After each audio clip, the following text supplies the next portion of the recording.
Hey, what's going on, everybody? I hope you're having a good Saturday. It's cold here in New York.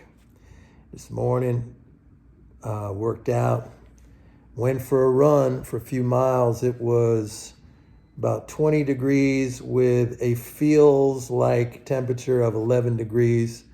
Ran in my workout shorts and a tank top. Little cold therapy. Hey, I don't know if you're following what's going on in Kazakhstan.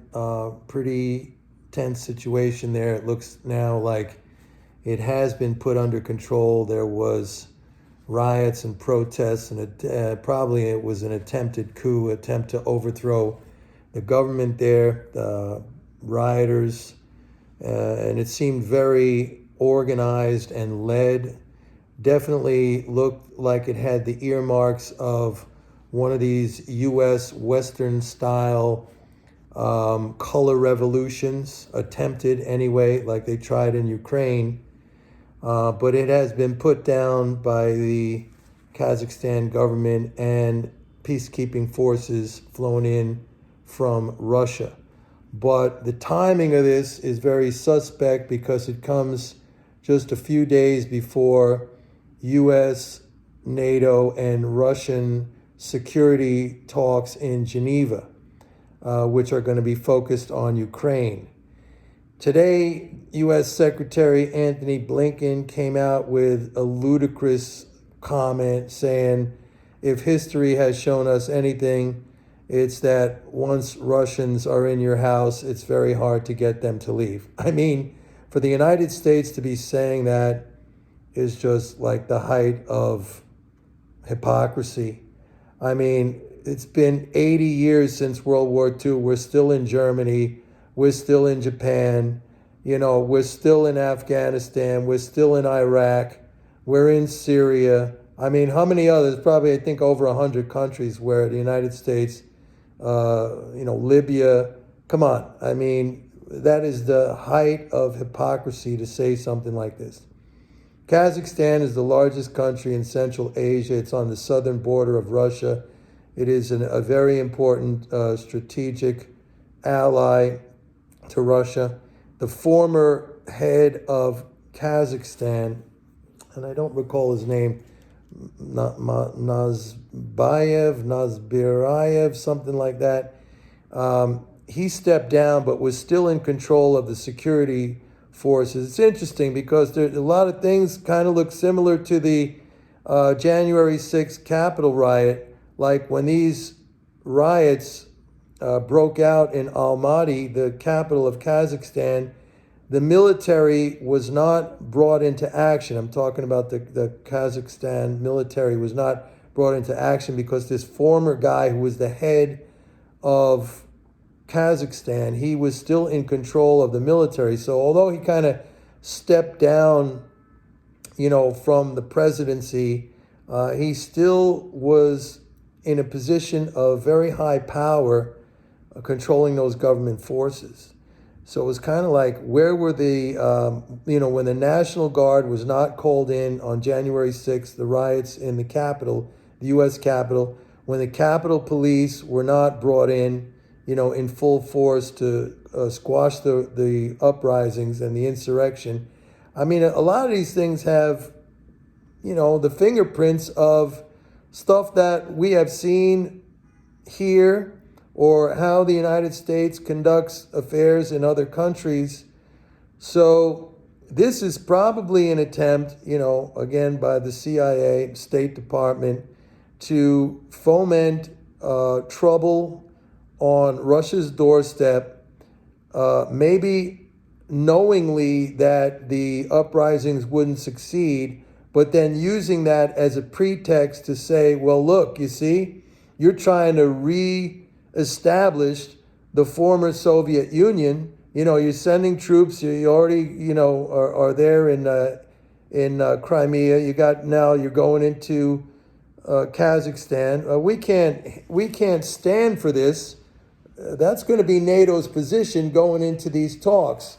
And I think Blinken said today that, one of Russia's, I guess, red line, if you want to call it that, or one of their demands in what they handed over to Washington a couple of weeks ago, was that they demanded to have no further NATO expansion into these countries bordering on Russia. And this thing right now gives NATO, gives Washington the pretext to say, in fact, he came out today, Blinken said, we have never agreed to that, which is a total bullshit lie, because Clinton did agree to that with both Gorbachev and then Yeltsin. That was a promise made. Since then, there has been notable expansion of NATO to these eastern countries. This has gone on. So the situation looks like it's getting hot once again. Markets are now, kind of freaked out about monetary policy. Monetary policy is, as I've said before, it's irrelevant. It's only relevant in the aspect of how it affects the recomposition of dollar assets in the economy. There's no quantity change in dollar assets. It's just a recomposition. I mean, quantitative easing means you have more bank reserves and less government securities. Quantitative tightening means you have more government securities and less bank reserves. The quantity of dollar assets in the economy does not change. The only thing that can change the quantity of dollar assets in the economy is the fiscal part. And that's still going pretty strong. Let me make one qualification on what I just said right there. I mean, when the Fed raises rates, it does equate to a fiscal expansion via the interest channel. And when the Fed cuts rates, it does equate to a fiscal drain, again, via the interest channel. But in large part, the addition or subtraction of money, when we're printing money, all that's really on the fiscal side. And we still have right now monthly flows, I think, that are going to come in around $550 billion a month. So that's a decent number. I mean, I still want to see how the data kind of pans out over the next week or so. But so far, we're into the 8th of January. It is the first week in January. We're looking at right now we're looking at about a 495 billion flow. But I think that's going to pick up once we start to see, more of the Social Security payments. That's up 6% on the year. And so we'll get probably a higher level, which I think is going to be, a positive for the economy. Right now, it's understandable that the markets are freaking out because that is the mindset. Everyone is tunnel vision focused on monetary policy. We've been that way for like decades. But as I've said many times in the past, I mean, that's good. That gives you as an investor an opportunity to take advantage of people who are reacting on things that are not really relevant to the macro picture. I mean, again, rate hikes are basically a redistribution of income. So the income stays in the economy. As a matter of fact, there's more income added to the economy, as I said, through the interest channel. But, one sector benefits, one sector loses out. Just like rate cuts, the same thing. One sector loses out, one sector benefits. The income doesn't fly out into outer space. So keep an eye on these developments. You're not going to get this kind of insight from the mainstream media. The mainstream media is there to, support the narrative of Washington. Look at Russia, expansion into these countries. What are they doing there? They have no right to go in. This is an internal affair of Kazakhstan.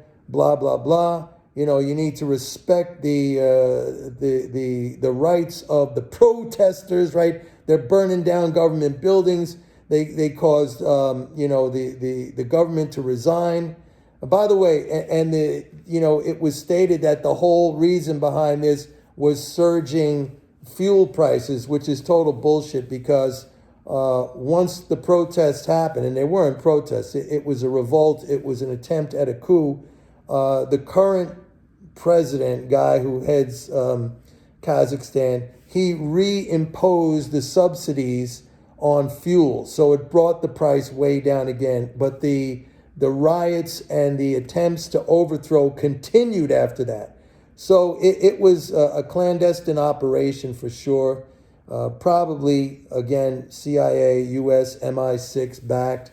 And it seems to me pretty obvious that it was, started to, as a pretext for the talks coming up in Geneva to say, hey, look, NATO, we have no other choice because look at what you're trying to do. You're trying to reconstitute the former Soviet Union, so we have no other choice but to continue to expand into these countries. Seems very obvious to me that that is the motivation and what's behind all this. Anyway, fascinating what's going on. A little scary, I have to say, because kind of dangerous. I mean, if we end up in some kind of hot war, then, all bets are off in terms of, economic policy and fiscal policy and everything else. So try to follow this. You're only going to get this from alternative sites.